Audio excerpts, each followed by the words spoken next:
Look, I've always been a Baker fan from afar. I loved him when he was coming out. I tell this story.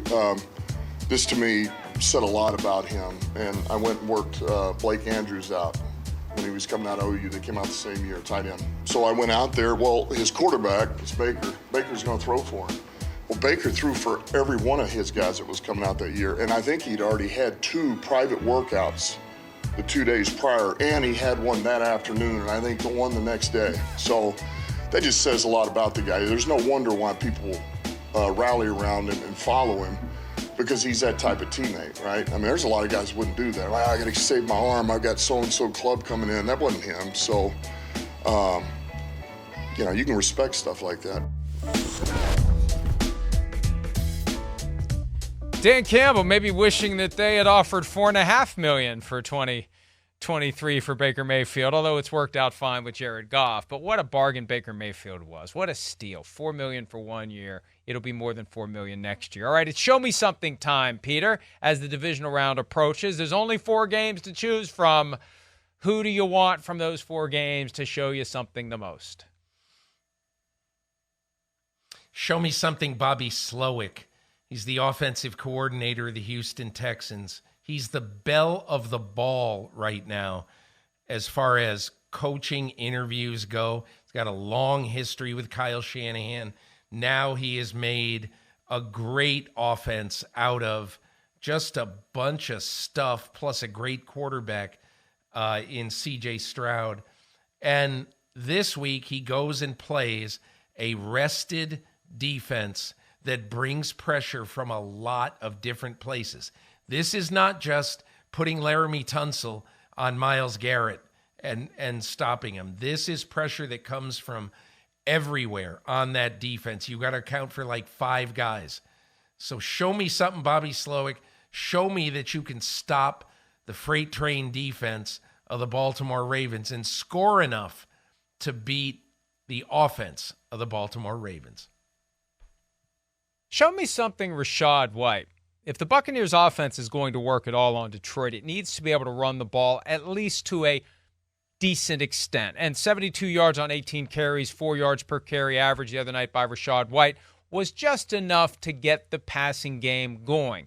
You've got to be able to have some threat in the run game. The Lions decided after the 2022 season, when their defense was horrible, both as to the run and the pass, that they're going to do what they can to take away the run. If Rachaad White can muscle through, not necessarily move the chains, but just make it second and manageable, third and manageable, easier for the passing game to keep things going, it's going to be easier for the Buccaneers to keep up with the Lions, because that's what this game is going to be about.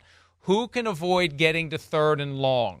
And Rachaad White is going to be the key piece for the Bucs to help avoid Baker Mayfield facing third and long. So show me something, Rachaad White. Show me 4, 5, or 6 yards on first down to make it easier for your offense to keep moving down the field.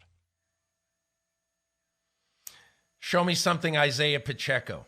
So in the Ice Station Zebra game of last weekend, Mike, when the Kansas City Chiefs held off the Miami Dolphins in Kansas City, Isiah Pacheco handled the ball on 25 of 75 offensive plays for Kansas City.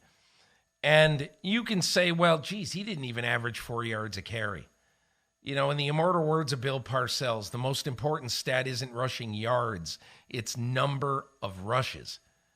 Kansas City had 34 rushes last weekend, and on those rushes, they occupied because of those rushes, they occupied the clock for 35 minutes.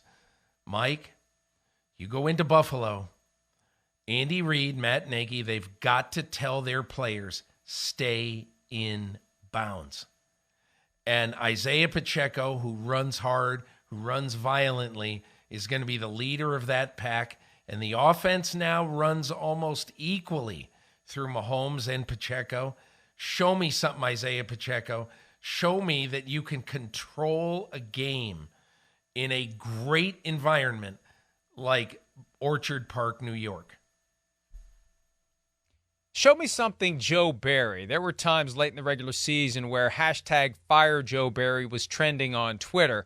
Packers fans have since warmed up to the defensive coordinator because the team has been winning games and the defense has gotten better. The ultimate test comes on Saturday night in Santa Clara because Kyle Shanahan, the head coach of the 49ers, has a well-earned reputation for coming up with a specific game plan that is intended to exploit your weaknesses on defense and to put you in checkmate continuously. The challenge for Joe Barry: anticipate what the 49ers are going to do, understand where your weaknesses are, and get your guys ready to go out there and out-tough the 49ers. One of the reasons they're so great, beyond the incredible coaching and X's and O's, that willingness to roll out of bed and run through a wall, Barry has to have his defensive players ready to be the wall and to win those fights when George Kittle and Deebo Samuel are heading straight for them.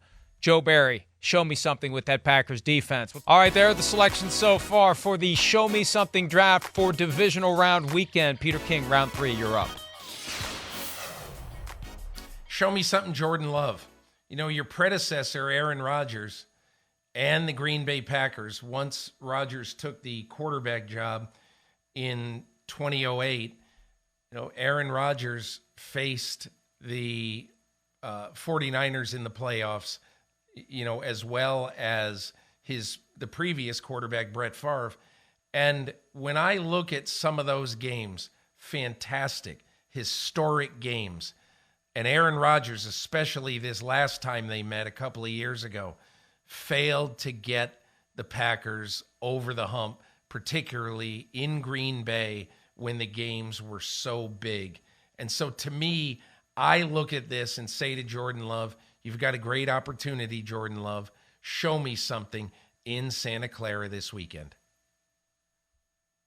Show me something, Dalvin Cook, a guy who was the difference maker in multiple games last season for the Vikings as they put together a surprisingly great record.